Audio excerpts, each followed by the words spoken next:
G'day peeps, we're on the highway, it is dark, and we're looking for camp. Why do we always do that? I don't know. Well, actually, we have some answers for you, and we're going to talk about that. But when I say we have a special guest. Say hello, Torbs. Hello, Ronnie. We're going to talk about why we get into camp in the dark. Yeah, why the f do we always get into the camp in the dark? Let's talk about that. Welcome back. So, to me, the main reason is filming, and I'm sure Torbs is going to pick the same one as his number one top reason for getting into camp in the dark is because we are filming. It's dark again. Again, Ronnie is getting us into the camp in the dark. So I just want to take a second to explain to people that it doesn't really upset us. We're used to it now. I enjoy night driving, so it's all cool. But the number one reason why we do get into camp in the dark is because of the filming. Filming causes everything to take twice as long. Filming takes time and it slows us down, but we still get to do everything and we're enjoying ourselves. We still get to see and do everything during the day.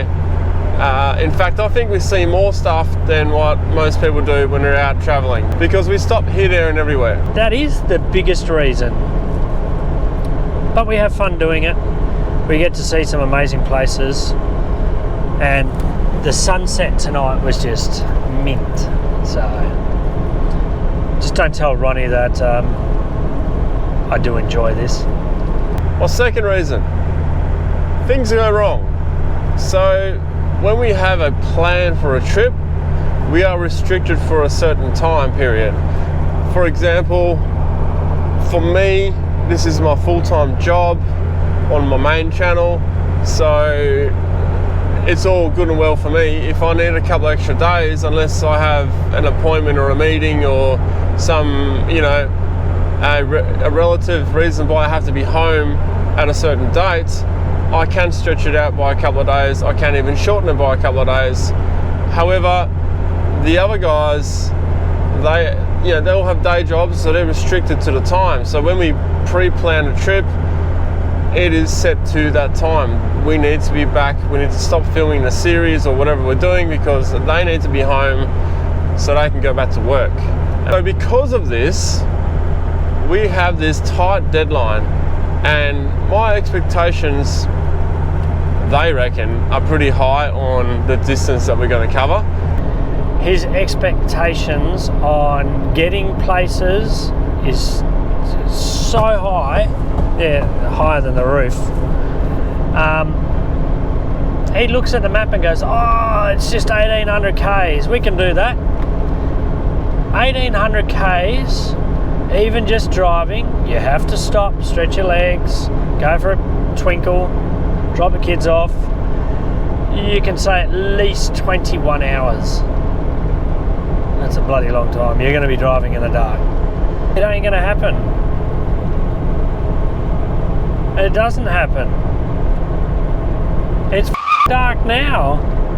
Sometimes things go wrong, right? And it really delays you, and then you really have to pick up the pace. Or not the pace, you're doing a longer drive. You're traveling for longer at that period of time. You end up traveling into the dark, and then you end up finding camp in the dark. And that's exactly what we're talking about right here, right now, because we are on our way to camp in the dark. Good time to recording this is while driving in the dark, trying to find a campsite. If something goes wrong, like vehicle trouble, blown tire or something, we have to make up the time. And to make up the time is driving in the dark. So, for example, say filming took too long, or we had to do a couple of takes on something, or we had trouble with our filming equipment, just things like that. Things go wrong, and we have to make up for it in driving through the night. Now, Torbs is probably going to bag the shit out of me about golden hour. golden hours when the sun goes down, or when it's in the process of going down the last hour, or sometimes the last 2 hours, depending on where you are in the world or the country, the time of the year. Sometimes you can get a longer golden hour. And I froth on golden hour. I run around like an idiot. That's what they reckon.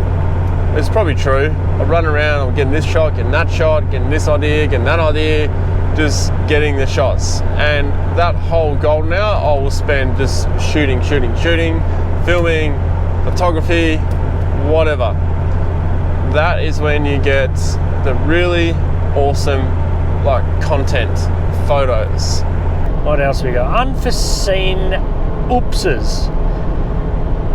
Harry's a serious oops, and he was a serious oops on this one. So, sorry to throw you in there, Harry, but no, but accidental stuff-ups, unforeseen plans makes the day take even longer, and we end up driving in the dark again.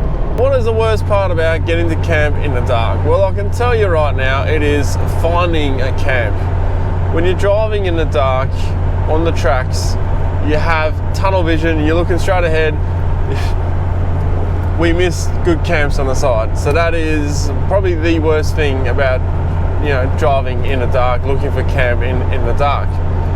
Generally speaking, 50-50. So half the time we find somewhere decent, the other half the time we don't, because we still have the opportunity of driving in and then throwing our light everywhere. We have a shitload of light between us all.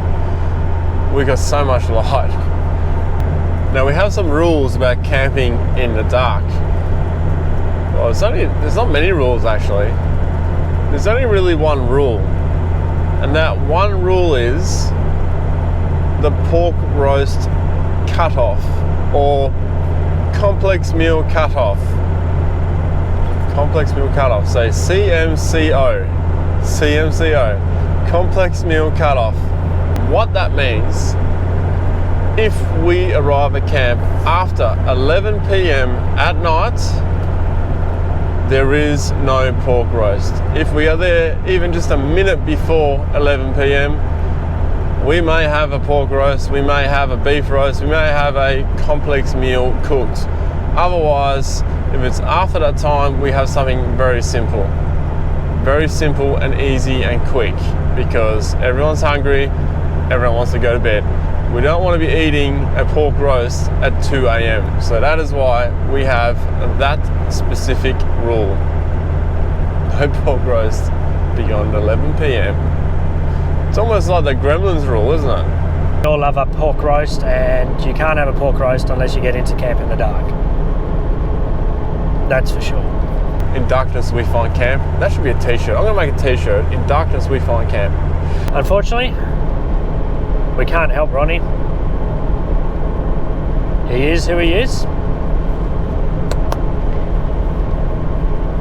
But we have fun. So there you go, guys. That is why, how, and what. All about getting to camp in the dark.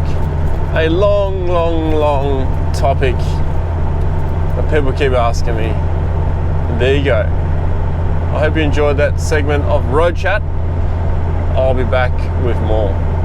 Peace out. Catch you next time.